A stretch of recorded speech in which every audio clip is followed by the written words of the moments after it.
Hey everyone, Mr. Durfee here. Welcome to week 1 of online learning, where we start grading things that you do online. Just a quick reminder before I start, all of the activities they're called for this week are due before Friday night, or I should say by Friday night before midnight. So there's 4 activities. If you look on the home learning activities link on my Canvas page, which if you're here, you probably have already done that. There's 4 activities and then a quiz. So you should do them in order. So this is part of the first activity. This is basically just going over the notes. Obviously being home, I've shortened them a bit since we're doing online learning, and I'm just going to kind of get the bullet points. And then you guys will do activities that will kind of help reinforce what you learn. So 5.1 is all about our first couple of presidents. Really, for the purpose of online learning, we're going to focus on George Washington and some of the main things that happened during his presidency, and also the big rivalry between Alexander Hamilton and Thomas Jefferson, who were part of Washington's cabinet. All right, so let's go.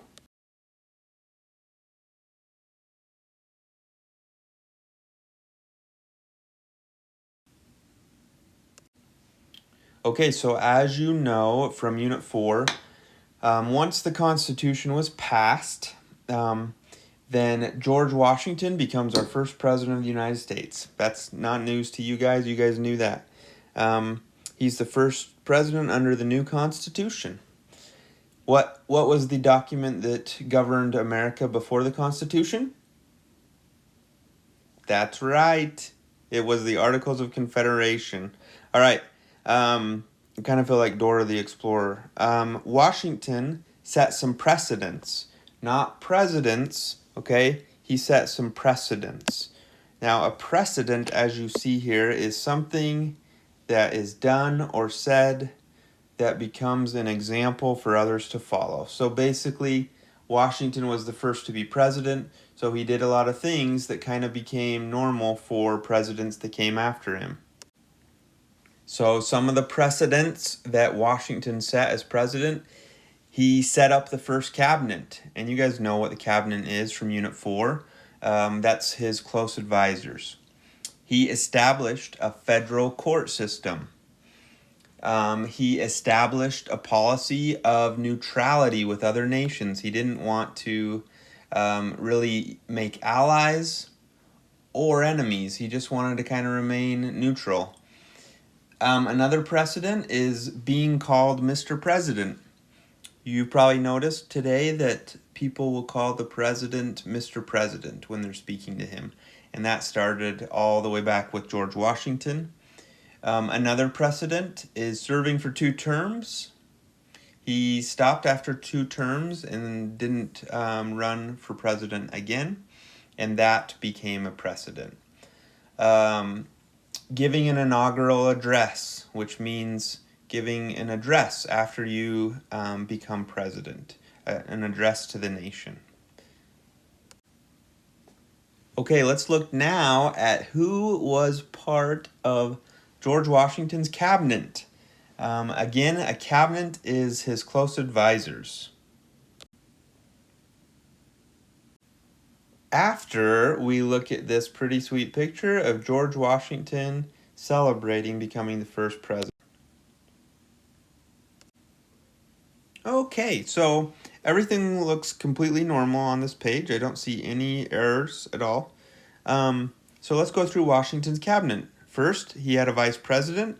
The vice president at the time was someone who got the second amount of votes, and that happened to be John Adams, which we've talked about a little bit. He's the same guy that defended the British soldiers from the Boston Massacre. As Secretary of State, if you remember, Secretary of State is someone that deals with other nations, foreign countries, and that was Thomas Jefferson. Another one, as you can perfectly read right there, Secretary of Treasury was Alexander Hamilton. And finally, the Secretary of War, which we now call the Secretary of Defense, was Henry Knox. So these were Washington's closest advisors, the people he worked with. Obviously, we have a lot more people in the cabinet today, but at the beginning, with George Washington, there were only 4.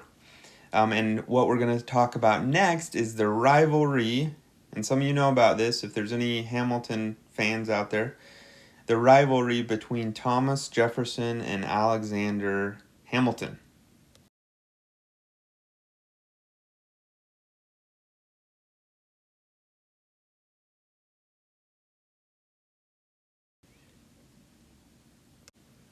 Okay, so the first 2 major political parties, of course, today we have Republicans and Democrats, but the first 2 started during George Washington's time, and that is the Federalist, led by Alexander Hamilton, and the Democratic Republicans, led by Thomas Jefferson. Now, neither of these parties matches up perfectly with the parties that we have today. You can find similarities between them, but they don't match perfectly. So the Federalists, let's start with them. Again, Hamilton is a Federalist. George Washington happens to be a Federalist as well, and so he typically will side with Hamilton. So here's some of the things that Federalists believed in. They believed in rule by the wealthy class, that the wealthy and the educated should be in charge of the government. They believed, and you probably will remember this, yes, they believed in a strong federal government. That's where the name Federalist comes from. They believed that the national or the federal government should have a lot of power.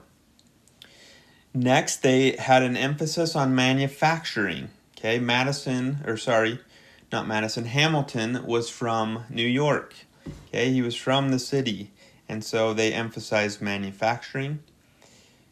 Federalists typically had a loose interpretation of the Constitution.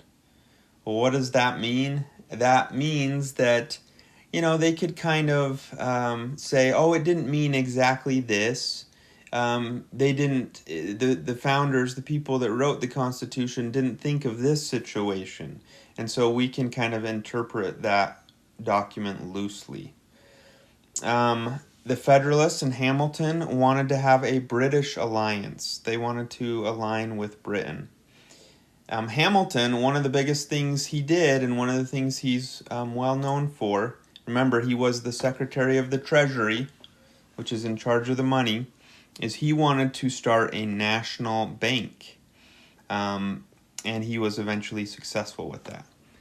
Another thing that Federalists favored is protective tariffs. Okay, now let's move over to the Democratic Republicans led by Thomas Jefferson, who again was part of Washington's cabinet as the Secretary of State. So, first of all, they favored rule by the people, meaning like everyone, the common people, not just the wealthy like Hamilton believed.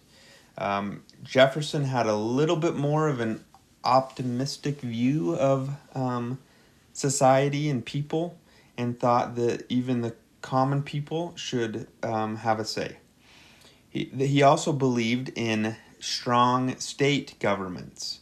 So as you notice, the Federalists wanted a strong federal government, and the Democratic Republicans, they wanted strong state governments. So remember, there's always been this kind of battle between the federal government and what power they get, and the state governments and what power they get. And that's a principle in the Constitution. What is it? What principle is that dealing with? That's right. It's dealing with the principle of federalism. Good job. You guys are so smart. They also emphasized agriculture. They had Jefferson was from Virginia and had his own crops, and so they emphasized that.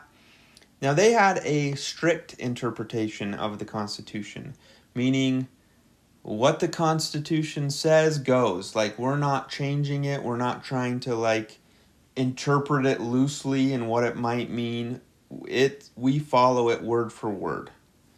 They wanted a French alliance. Jefferson had been to France, had lived there, and he thought that we owed it to the French to be on their side. Remember, they helped us during the Revolutionary War.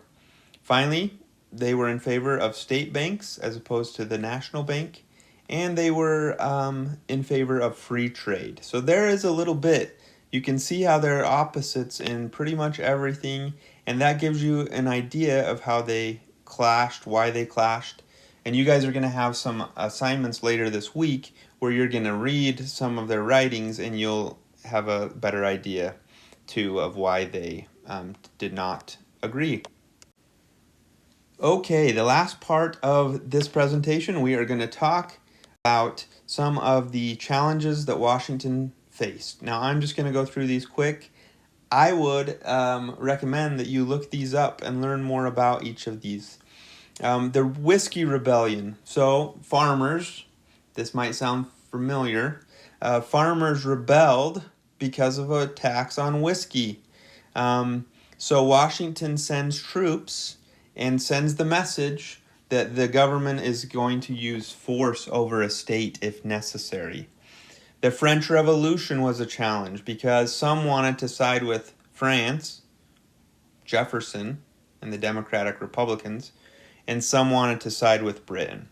So Washington ultimately chooses to remain neutral. Remember, that was one of the precedents that he set. He did not want to take sides, and he decides to remain neutral. They faced debt from the Revolutionary War, and finally there was fighting within his cabinet. As we've talked about, Hamilton and Jefferson fought about everything. Okay, when you guys are done with this, or even while you're doing this, you could have been, or you should, do this activity. It's called 5.1 Power Notes. Yep, not guided notes, Power Notes. And you're going to fill in the blank on a Google Note. There's an assignment for this, and you'll turn it in. Again, it's one of the assignments that is turned in by the end of this week. And yeah, since we're all at home, I'm not going to have you write it down because it's easier for you to submit it if you do this. Now, if you want to print this out, the Google Doc, and you want to turn it in that way, you can. You would just have to take a picture of the completed notes and submit it that way. Okay, guys, I hope you're doing good. Let me know if you guys have any questions.